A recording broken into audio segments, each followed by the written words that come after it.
She had a boyfriend at the time. Me and this guy, we were roommates. Is this a guy you've been intimate with ever? No, he was just a friend. You're gonna move in with someone and not have sex with them. Yes. You say, Mr. Jenkins, there were other guys. Multiple guys, multiple. How do you know there were multiple? Seen her had saw dinner with them. many guys. I see her getting in and out of car with different dudes. So I can understand why you could say to yourself, oh, I think he kind of resembles, but there's no way if you were sleeping with another man during the window of conception, Miss Parker, you could say, or you could rule out Mr. Lanou. Mr. Robinson drops a bombshell right away. After 12 years together, Miss Fuller confessed that their 3-year-old son, Brandon Jr., might not actually be his. The news shattered their engagement and left Mr. Robinson with a broken heart, worried he might lose his son too. But stick around, the next part ups the ante. 12-year relationship with Vendon, she confessed that your 3-year-old son, Brandon Jr., may not be your biological child. Engagement to Miss Fuller is broken off and your heart is in ruins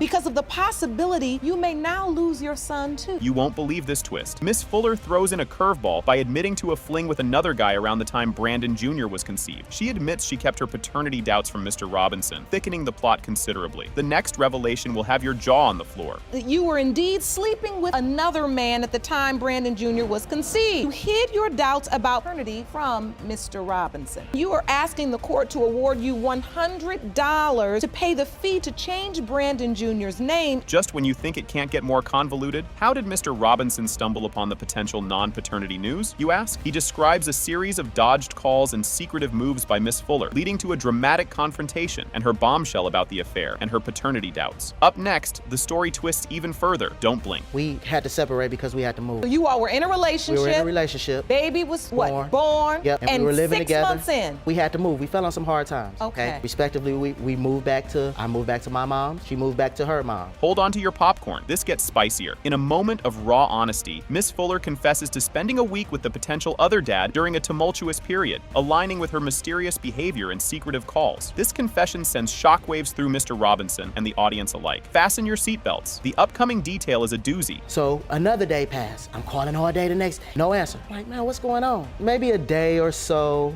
I'm starting to get these phone calls, but they're private. But I'm not answering them. But the private phone calls are coming like every hour on the hour. So many private calls in a row for so many days, you know, I pick up the phone and she's on the line. This revelation changes everything. The discussion shifts to Brandon Jr.'s resemblance to the other man, which has become a crucial piece of the puzzle. Miss Fuller shares a photo that suggests the child might look more like the other guy, escalating Mr. Robinson's worries and emotional distress. Just wait. The emotional roller coaster dives deeper next. He started looking like the other guy to me when he was 6 months. I have a picture. To me, he just didn't look. Okay, now he didn't the look like pieces are neither coming one. together. He didn't look like he didn't look like neither one of us. And that's why the disappearing act happened, because you just. I was feeling guilty. My conscience was getting to me, and I couldn't like look at him every day. Like, I'm sorry.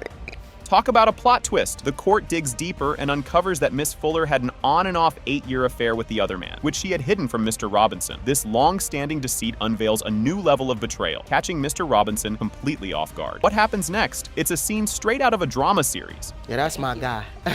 That's the first time I held him and fed him. So you love this child. Oh. This is your son until he's 6 months old. You have absolutely no idea. None. That he potentially couldn't be your son. Oh, no way did I ever have thought that, Your Honor. Things are heating up. After spotting some shady messages on Miss Fuller's social media, Mr. Robinson confronts her, leading to a heated blow-up that spills out for the neighbors to see, eventually involving the police. But wait, there's more. Next up is the nail-biting reveal of the paternity test results. When he was born, I gotta stop. Brandon Jr. is 3 now. 3. So you spent the next 2.5 years continuing to bond. Yeah, we had a falling out, like serious falling out. Social media on my phone, okay, but didn't close it. Forgot to close it. I'm about to jump on my Facebook, but I'm looking at posts, my social media or whatever, I'm looking at posts like, wait a minute, this ain't mine. The moment of truth is almost here. The atmosphere is electric as the court readies to unveil the paternity test results. Everyone holds their breath as the future of Mr. Robinson and Brandon Jr. hangs in the balance. Don't go anywhere. The reaction to these results is priceless. Coming right up. Indicates in 2004, you meet the other potential father. Then you have a little break in 2005. 2006, you reconnect with that other potential father. When we would get into it, when he would put me out, that's who I would kick it with. That's who I would call.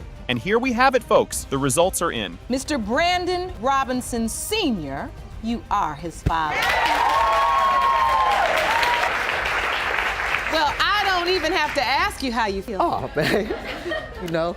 Can you handle this twist? Ms. Hawthorne steps up, accusing Mr. Brown of being the ultimate deadbeat dad who supposedly denies their baby after getting her pregnant 3 years back. She's clearly fed up, laying it all out with no holds barred. Meanwhile, Mr. Brown shoots back, completely denying paternity, adamant that there's no way he's the father. Brace yourself because the courtroom's about to heat up even more. Who got you pregnant 3 years ago and is now denying your baby. Mr. Brown, you say Ms. Hawthorne is a desperate liar who will say and do anything in order to have a family with you. You claim there is no way fathered her child, and you intend to prove that today. Here comes a curveball. Ms. Hawthorne drops a bombshell that she and Mr. Brown were once high school sweethearts. Everything was peachy until, boom, he started cheating. The audience gasps, sucked into the drama. This pivotal moment really digs into the heart of their ongoing conflict. And guess what? It's only going to spiral from here. It's not true because me and DeAndre, we were in a relationship. We were high school sweethearts. You know, I was all about him and everything. Everything was good until he started cheating. So this was your high school sweetheart? Yes, I lost my virginity to him.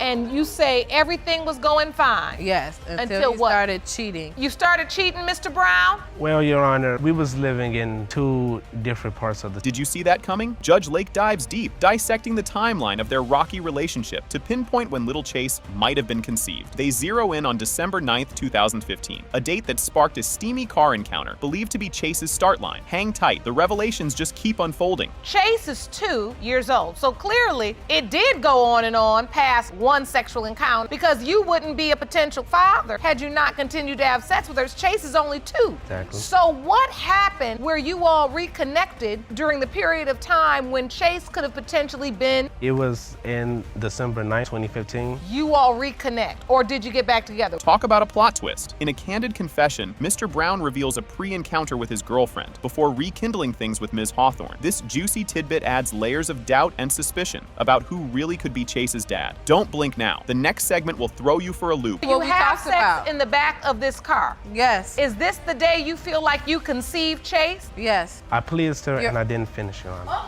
Your Honor, that's a complete Oh, lie. you're saying you didn't complete finish lie. the act. Actually, I warned him. I told DeAndre, I was like, I'm not on birth control. So I said, it's at you at your own risk. Will. The reason why I did not finish because it wasn't on birth control, so why would I proceed But you to- were the only person I was with. You won't believe this one. Amidst the chaos, Mr. Brown voices his skepticism about being Chase's dad, hinting at another man in the picture with whom Ms. Hawthorne had moved in. But she stands her ground, denying any romantic ties with her so-called roommate, insisting it's all about Mr. Brown. The courtroom's buzzing, and you'll want to stick around for the bombshell about to drop. She had a boyfriend at the time. Me and this guy, we were Is roommates. this a guy you've been intimate with ever? No, he was just a friend. You're gonna move in with someone and not have sex with them. Yes. A male is not Yes. gonna try anything with you to No, have sex. not if he's just a friend. Not if we never had that type of relationship. Get ready for the grand finale. All eyes are on Judge Lake as the much-anticipated DNA results are unveiled. It has been determined by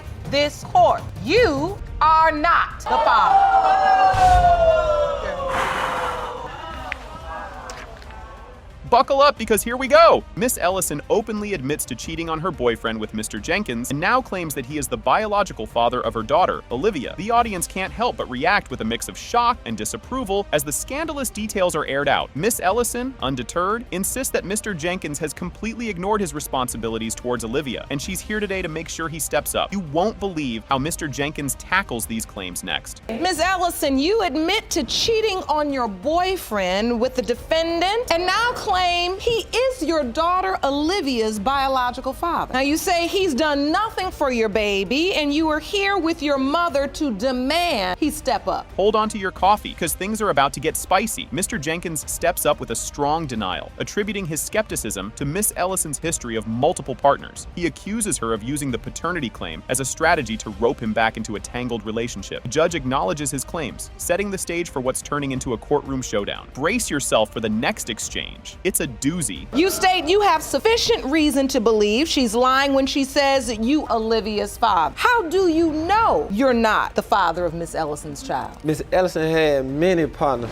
many sex partners. When I first met Miss Ellison 10 months into our relationship, she made it known that she still was in a relationship with her boyfriend. Just when you thought it couldn't get more heated, Mr. Jenkins lays it all out, detailing Miss Ellison's relationships with various men, including numerous sightings of her with different partners early in their relationship. Miss Ellison initially denies these accusations, but reluctantly admits to ongoing relationships when pressed further by Mr. Jenkins and the judge. The audience can't hold back their groans as the plot thickens with every revelation. What unfolds next will definitely raise some eyebrows. It's your contention she admitted to you she was with other guys. Yes, Your Honor. Your Honor, he knew I had another boyfriend. That wasn't a secret. Everybody knew. He made me promises that he couldn't keep. He said he would show me a better life and he would do this and do that and treat me like a nice boyfriend. Did that really just happen? Yes, it did. Miss Ellison shockingly admits to having unprotected sex with both Mr. Jenkins and her boyfriend during the same time period. She confirms Mr. Jenkins' suspicions about other men, casting further doubt on her paternity claims. The judge questions her decision-making, emphasizing the messy web of relationships she's entangled in. You'll want to stick around for the next part. It's an absolute roller coaster. So you slept with him? Yes, Your Honor. No protection? Yes, ma'am. But also still sleeping with your boyfriend? Yes, Your Honor. But because there were other guys. Multiple guys, Your Honor. Your Honor, that is a lie. How do you know there were multiple? Seen them. Seen her had dinner with many guys. You think that was wild? There's more. As they dive into the details about the delivery and post-birth events, Miss Ellison reveals that Mr. Jenkins was minimally involved, only making it to 3 doctor appointments. The focus shifts to the lack of support from Mr. Jenkins during these pivotal moments, highlighting the emotional strain and chaos in their relationship. Their disputes continue to escalate as Mr. Jenkins contests the allegations about his involvement. Get ready, because the next segment turns up the heat even more. So nothing. I couldn't talk to him. What you need to talk to him for? But you said you wasn't in a relationship. Hey. Man, don't act like you wasn't talking to that man. You was I talking didn't to have that no man. contact with Man, my come boyfriend on, man. when I was dealing with Mr. Jenkins. Any contact with your boyfriend? After I found out that I was pregnant, everything Oh, after off. you found out you were Yes, pregnant? yes, Your Okay, Honor. so while you were pregnant, who went with you to doctor's appointments? My mama. Now hold on tight. This is where it gets really juicy. The tension hits a new peak as Mr. Jenkins presents a court document revealing he has been summoned to a child support hearing, despite uncertainties about his paternity. The audience reacts with laughter and murmurs, clearly amused and intrigued by the dramatic turn of events. The judge presses Miss Ellison on her decision to pursue child support without paternity confirmation. Stay tuned. The truth is about to be unveiled. Yes, Man, I got Your Honor. evidence right here, Your Honor. Evidence right here. Could be somebody else, baby, but you taking me to child support court. Child support for a baby that could be somebody else, baby. Come on, man. Grab your popcorn, because here comes the big reveal. The entire courtroom holds its breath as the judge prepares to deliver the DNA test results. Mr. Jenkins, you are her father.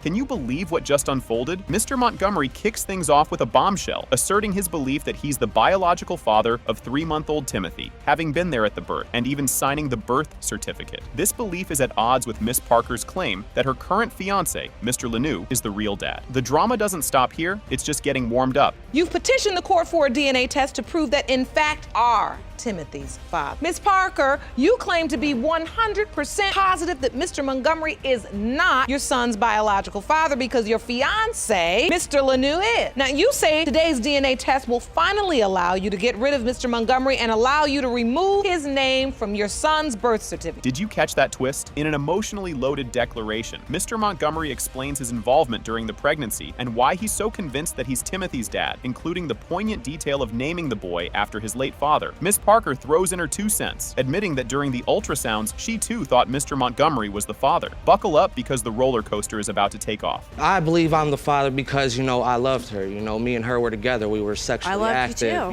Without a shadow of a doubt, I just believe, firmly that this is my son. I was there, through the pregnancy. She allowed me to sit there and sign the birth certificate. And what the funny part is, because she allowed me to name your the son after C's father. Strap in for this revelation. Miss Parker drops a major truth bomb by admitting to juggling romantic escapades with both Mr. Montgomery and Mr. Lanou around the time Timothy was conceived. This juicy bit bit dives into the reliability of using 3D ultrasounds to pinpoint paternal resemblance, throwing a spicy twist into the paternity mystery. And guess what? It only gets crazier from here. I had sex with both of them around the same time and the same day. You're talking about one of these 3D ultrasounds? Is that what you're talking about? Yes. And I know what you're saying when you look at the baby and you pick out features and you say, so I can understand why you could say to yourself, oh, I think he kind of resembles, but there's no way if you were sleeping with another man during the window of conception, Miss Parker, you could say, or you could rule out Mr. Lanou. This next part is a game changer. In a jaw-dropping turn of events, it's revealed that Mr. Montgomery had no clue about the ongoing relationship between Miss Parker and Mr. Lanou. This disclosure underscores the emotional turmoil and complicated social dynamics at play, especially as Miss Parker and Mr. Lanou maintained their liaison, while Mr. Montgomery was led down the garden path. The plot thickens, so stay tuned. Mr. Montgomery, do you remember this conversation when you found out that they were sleeping together? Absolutely not, Your Honor.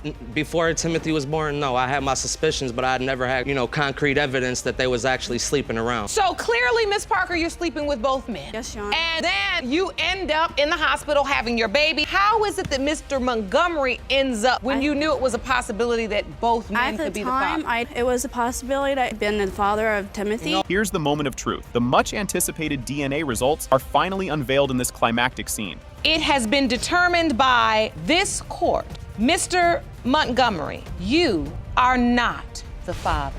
Mr. Lanou, you are the father. Baby.